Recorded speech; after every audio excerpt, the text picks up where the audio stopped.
Bien, entonces estamos hablando en este caso del curso de epistemología de la educación física, que se concentra básicamente la epistemología en qué es el conocimiento, cómo se construye el conocimiento y cuáles son los actores, digamos, de gestión del conocimiento. Entonces, aquí hablaremos un poco de aquello que conocemos, lo que conocemos de la educación física. Y presentamos entonces unos espectros entre, en este caso, en el eje X, los datos o la información y los saberes. Y en el eje Y, nuestra propia experiencia y el conocimiento académico. Hablaremos un poco de cómo, digamos, lo que conocemos se mueve en estos espectros y que digamos que aquello que está en este cuadro, pues entonces tendría que ver con los datos y la información, el conocimiento y así unos cruces. Vamos a ir hablando de ello entonces. Entonces, podríamos hablar que desde los datos o la información y nuestra propia experiencia hay unos datos que circulan en nuestra realidad. Eso hace parte, digamos, de los datos y nuestra propia experiencia. Y aquí reconocer que hay un sujeto que quiere reproducir un dato o influenciar el pensamiento. Y aquí podríamos, digamos, tomar el caso de los influencers digitales que tengan o no tengan conocimiento, digamos, académico, sino desde la experiencia, quieren compartir cómo bajé de peso, cómo hice tal cosa, cómo logré estar como estoy hoy e influenciar el pensamiento de otros. Ahí podríamos hablar que el conocimiento de esta persona o lo que sabe esa persona tiene que ver con los datos que circulan en la realidad, los datos que circulan en el espacio, digamos, cotidiano.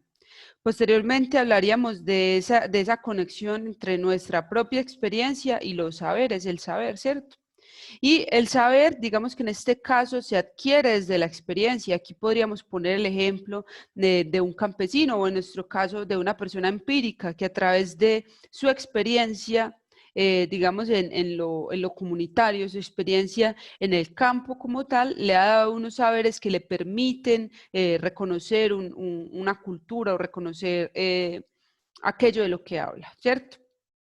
Ahí tenemos entonces a un sujeto que tiene un saber ligado a su propia experiencia y unas voces relegadas. Aquí hay una dimensión política, ¿cierto? Porque ahorita, más adelante, en los demás bloques, vamos a ver digamos, esa relación entre el conocimiento y el saber y cómo el saber que viene de la experiencia, como es el caso de la persona que es un campesino o del entrenador de un barrio comunitario, del animador cultural que se formó ahí en la experiencia como tal, cómo ese saber es, digamos, desprestigiado por el conocimiento académico y científico y cómo, digamos que hay una dimensión entonces política en las que unas cosas tienen validez como conocimiento y otras no.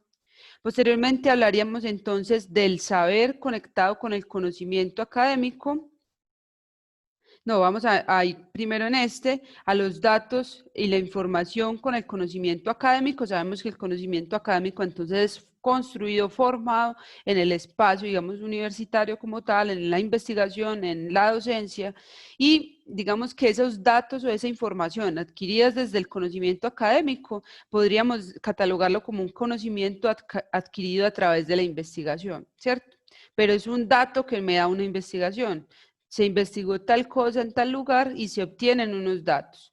Y aquí la persona que se conecta, digamos, con el conocimiento a través del dato o la información, es un sujeto que se forma en esa disciplina, puede ser cualquiera de ustedes dentro de unos años, que reconoce y reproduce el conocimiento que adquirió. Entonces es una persona que va al entorno universitario, escucha, tiene un papel pasivo, digamos, en la construcción del conocimiento, adquiere unos datos y a través de esos datos reproduce un saber.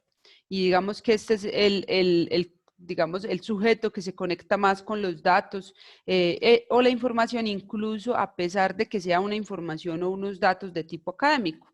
Finalmente, ahí sí, entonces, hablar de esa persona que tiene una conexión con el conocimiento académico y con el saber, ¿sí?